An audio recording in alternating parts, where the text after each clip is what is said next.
नमस्कार, आप देख रहे हैं इंडिया टीवी। आपके साथ मैं हूं मीनाक्षी जोशी। क्या बृजभूषण शरण सिंह का अब जेल जाना तय हो गया है? बृजभूषण पर दो एफआईआर दर्ज की गई हैं। इस बीच रेसलर्स के धरने पर जमकर पॉलिटिक्स भी हो रही है। जंतर मंतर पर आज सुबह से जबरदस्त हलचल है। आज सुबह प्रियंका गांधी जंतर मंतर पर जाकर महिला पहलवानों से मिली तो 3 पहलवान अब से थोड़ी देर पहले दिल्ली के कनॉट प्लेस पुलिस थाने पहुंचे। विनेश फोगाट, साक्षी मलिक और बजरंग पूनिया कनॉट प्लेस थाने पहुंचे हैं, जहां वो अपना बयान दर्ज करवा सकते हैं। अब पुलिस पूरे मामले की जांच में जुट गई है और तीनों पहलवान इस वक्त थाने में मौजूद हैं। जंतर मंतर पर बैठी महिला पहलवानों के धरने पर सियासी दंगल भी छिड़ा हुआ है। आज सुबह सुबह कांग्रेस महासचिव प्रियंका गांधी वाड्रा महिला पहलवानों से मिलने के लिए जंतर मंतर पर ही पहुंची। उन्होंने विनेश फोगाट, साक्षी मलिक से अकेले में मुलाकात की, उनकी शिकायतों को सुना और इसके बाद प्रियंका ने सीधा प्रधानमंत्री से सवाल पूछ लिया कि सरकार आखिर बृजभूषण शरण सिंह को क्यों बचा रही है, उनका इस्तीफा क्यों नहीं ले रही है। सुप्रीम कोर्ट के आदेश के बाद कल रात दिल्ली पुलिस ने बृजभूषण शरण सिंह के खिलाफ 2 एफआईआर दर्ज की। इनमें एक एफआईआर पॉक्सो एक्ट के तहत दर्ज की गई है। पुलिस अब पूरे मामले की जांच शुरू करेगी, लेकिन पूरे मामले पर सियासत भी तेज है। आज केजरीवाल भी जंतर मंतर पर धरना स्थल पर जाने वाले हैं।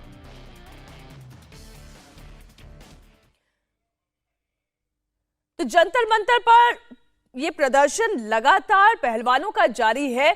पिछली दफा जब यह प्रदर्शन हुआ था उस वक्त पॉलिटिकल पार्टीज को नो एंट्री थी उनके धरना स्थल पर, लेकिन इस बार रेसलर्स ने खुद कह दिया चूंकि कोई समाधान निकलता हुआ दिखाई नहीं दे रहा है और हमें तो अपनी आवाज को बुलंद करना है।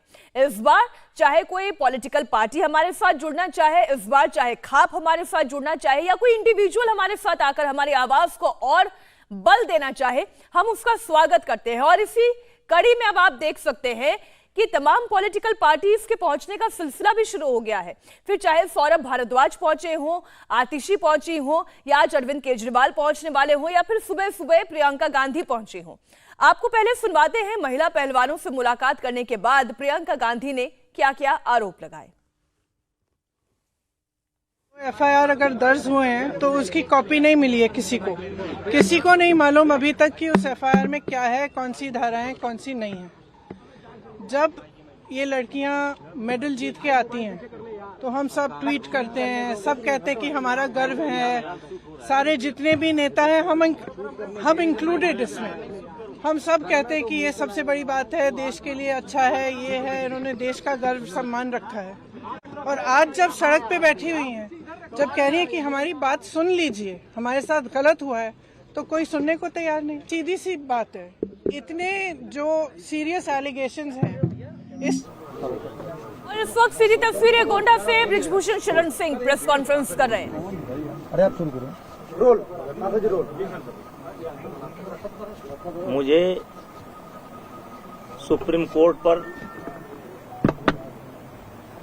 पूर्ण आस्था और विश्वास है और इस देश के अंदर सुप्रीम कोर्ट से कोई बड़ा नहीं हो सकता।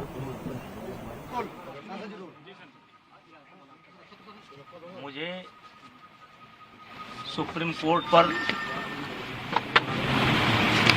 पूर्ण आस्था और विश्वास है और इस देश के अंदर सुप्रीम कोर्ट से कोई बड़ा नहीं हो सकता।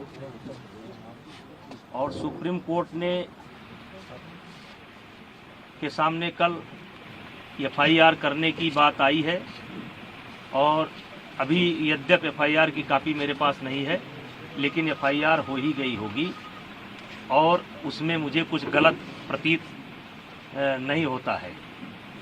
और जो जांच एजेंसी वर्तमान समय में दिल्ली पुलिस है,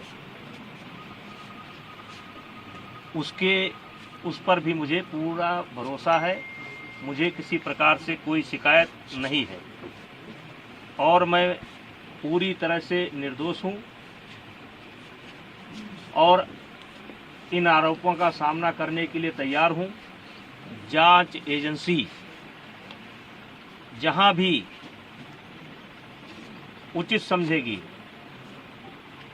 उसकी हर जांच में सहयोग करने के लिए मैं तैयार हूं। मुझे पहले भी भरोसा था, आज भी भरोसा है।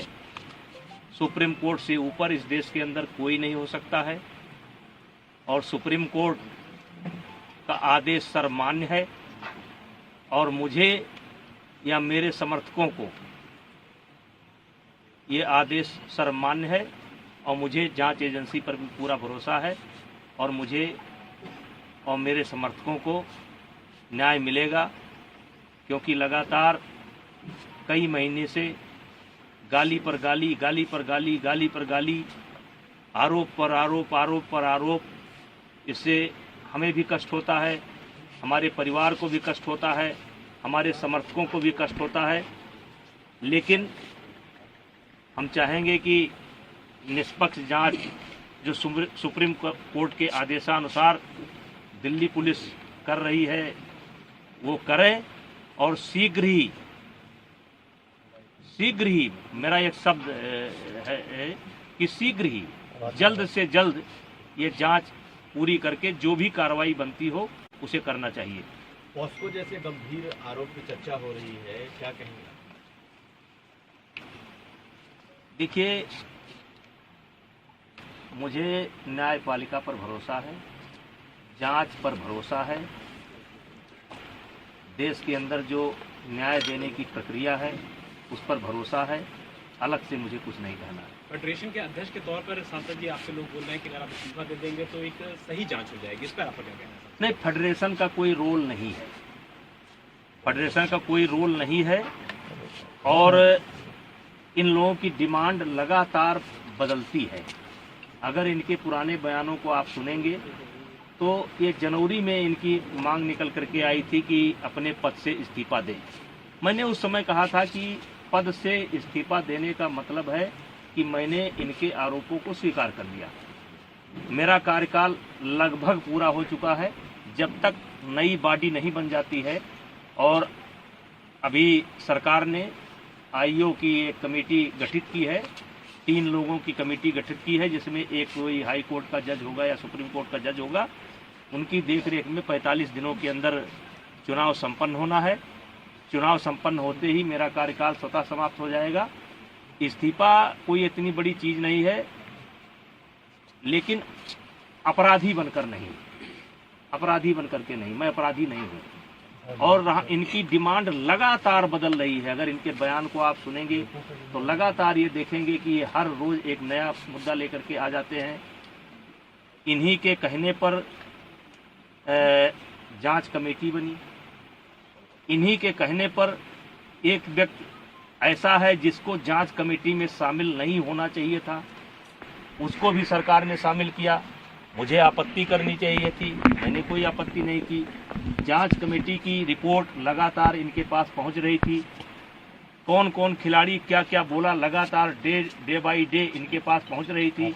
इनको जब आभास हो गया कि जांच कमेटी में कोई आरोप सिद्ध नहीं हो रहे हैं तो इन्होंने कमेटी के सार्वजनिक होने का इंतजार भी नहीं किया और ये सुप्रीम कोर्ट चले गए और एक कोई नया मामला लेकर के भी गए हैं और सुप्रीम कोर्ट में नया मामला लेकर के गए हैं। और इन्होंने जिन बच्चों को पहले पेश किया है, कोई नाबालिग मैं नहीं जानता, एक ऐसा हवा में निकल करके आ रहा है कि उसमें से कोई नाबालिग है, तो मेरा सवाल यह है कि उसको जांच कमेटी के सामने क्यों नहीं पेश किया गया। और मैंने एक ऑडियो दिया है जिसमें एक खिलाड़ी, मैंने एक ऑडियो दिया है जिसमें धरने पर बैठा हुआ एक खिलाड़ी किसी लड़की से कह रहा है कि किसी भी लड़की का इंतजाम कर दो, किसी भी तरीके से इंतजाम कर दो। मतलब ये 4-4 महीना मेरे खिलाफ लोगों को उकसाएंगे, भड़काएंगे, सबूत इकट्ठा करेंगे और फिर 3 महीने बाद एक ले जा करके फिर किसी न किसी को पेश कर देंगे। चलिए, मुझे उस पर भी कोई आपत्ति नहीं है, ये काम जांच एजेंसी का है, वो जांच एजेंसी अब काम करेगी।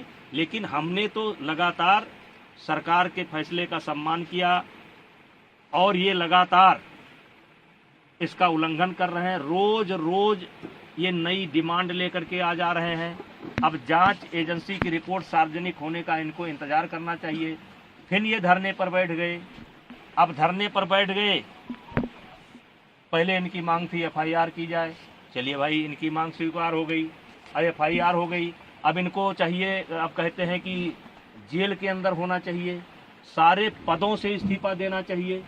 तो ये जो मेरे पास, मैं लोकसभा का सदस्य हूँ, ये पद मुझे दिनेश फोगाट की कृपा से नहीं मिला है, हमारे क्षेत्र की जनता ने मुझे दे रखा है। और एक बार नहीं, 6 बार दे रखा है। 6 बार मुझको दिया, मेरी पत्नी को दिया, और उनको वो उनकी कृपा पर नहीं है। और कुश्ती संघ का अध्यक्ष पद भी उनकी कृपा पर नहीं है। मैं चुनाव लड़ करके जीता हूँ। और आपके माध्यम से आप सवाल पूछेंगे तो मैं कहना चाहता हूँ, एक ही परिवार और एक ही अखाड़ा क्यों? हरियाणा के अन्य खिलाड़ी क्यों नहीं? हिमाचल के, महाराष्ट्र के, मध्य प्रदेश के, केरला के, कर्नाटका के, तमिलनाडु के, बंगाल के, आसाम के, देश के अन्य प्रांतों के खिलाड़ी क्यों नहीं? 12 साल से लगातार इनके साथ यौन उत्पीड़न होता है, केवल इनके साथ। वो यौन उत्पीड़न देश के अन्य खिलाड़ियों के साथ क्यों नहीं होता है? केवल एक ही अखाड़ा और एक ही फैमिली, एक अखाड़ा एक फैमिली। बाकी हरियाणा का 90% खिलाड़ी और 90% गार्जियन ब्रिजभूषण सिंह के साथ है। क्योंकि मैंने काम किया है, मैंने खेल को जहां तक सेवा दे सकता है ईमानदारी से सेवा दिया है। और इसीलिए आज देश का एक, जबकि इन्होंने कोई कसर नहीं छोड़ी है, इन्होंने कोई कसर नहीं छोड़ी है कि कोई निकल करके आ जाए। लेकिन एक सवाल मैं मीडिया के माध्यम से, आपके माध्यम से रखना चाहता हूं कि 12 साल से इनके साथ ही हो रहा है, एक अखाड़ा एक फैमिली। और इस 12 साल में भी एक बार भी ये शिकायत लेकर के ना तो खेल मंत्रालय में गए हैं, ना किसी पुलिस स्टेशन पर गए हैं, ना कभी फेडरेशन में आए हैं। और यही खिलाड़ी आंदोलन के 15 दिन तक पहले इनकी वीडियो सुन लिया जाए, इनका ऑडियो सुन लिया जाए, और ये जो है हमारी तारीफ करते थे। ये जो खिलाड़ी आज धरने पर बैठे हैं, ये अपने शादी में मुझे क्यों बुलाते थे? फिर जोड़े में होकर के मेरा फोटो क्यों लेते थे? मेरा आशीर्वाद क्यों लेते थे? लेकिन मैं एक संवैधानिक पद पर हूँ, मेरी एक बोलने की मर्यादा है, उस मर्यादा के तहत मैं बोल रहा हूँ। अब मामला सुप्रीम कोर्ट के पाले में है, दिल्ली पुलिस के पाले में है, जो भी निर्णय करेगी हम मुझे उसे इस साजिश के पीछे कौन लोग हैं? सांसद जी, साजिश के पीछे कौन लोग हैं? आखिर आपको इसके पीछे क्या दिखता है? कौन है वो एक फैमिली, एक अखाड़ा, और इसके पीछे कौन है? का नाम क्या है? देखिए, मैं शुरू से कह रहा हूँ कि इसमें एक उद्योगपति का हाथ है, कांग्रेस का हाथ है। मैं शुरू से इस बात को बोल रहा हूँ। एक उद्योगपति, मैंने नाम नहीं बोला है कौन सा उद्योगपति, देश के कुछ उद्योगपतियों का इसमें हाथ है जिनको मुझसे कष्ट है, और कांग्रेस का हाथ है। शुरू बोला था, और आज दिखाई पड़ गया कि किसका हाथ है। जब इनकी मांग मान ली गई, एफआईआर दर्ज की गई, जांच तरीके से कहिए कि कार्रवाई शुरू हो गई, तो तब आप क्यों नहीं जा रहे हैं? अब क्यों मोदी जी के खिलाफ बोल रहे हैं? अब क्यों खेल मंत्रालय के खिलाफ बोल रहे हैं? अब क्या जरूरत है? पप्पू यादव को बुलाने की क्या जरूरत है? केजरीवाल को बुलाने की क्या जरूरत है? वो कोई रिटायर गवर्नर है, क्या नाम उसका, सतपाल मलिक को बुलाने की क्या जरूरत है? प्रियंका गांधी जी को तथ्य मालूम नहीं है। जिस दिन प्रियंका गांधी जी को तथ्य मालूम होगा कि दीपेंद्र हुड्डा ने कहां ला करके मुझे फंसा दिया, उस दिन उनको मालूम पड़ेगा। ये जांच की रिपोर्ट आएगी तब उनको मालूम पड़ेगा गलत जगह पर फंस गए। आज जो कांग्रेस की दुर्गति हो रही है ना, इसीलिए हो रही है। कभी वो सर्जिकल स्ट्राइक पर सवाल उठाएंगे, कभी एयर स्ट्राइक पर सवाल उठाएंगे, कभी कोरोना पर सवाल उठाएंगे। अब पूरा मामला पता नहीं क्या जंतर मंतर पहुंच गए। जांच का इंतजार कर लेते, दिल्ली पुलिस की रिपोर्ट का इंतजार कर लेते, तब जंतर मंतर पहुंचते। इंडिया टीवी हर वक्त हर जगह डाउनलोड करने के लिए सर्च करें India TV news Google play store या ऐप स्टोर पर।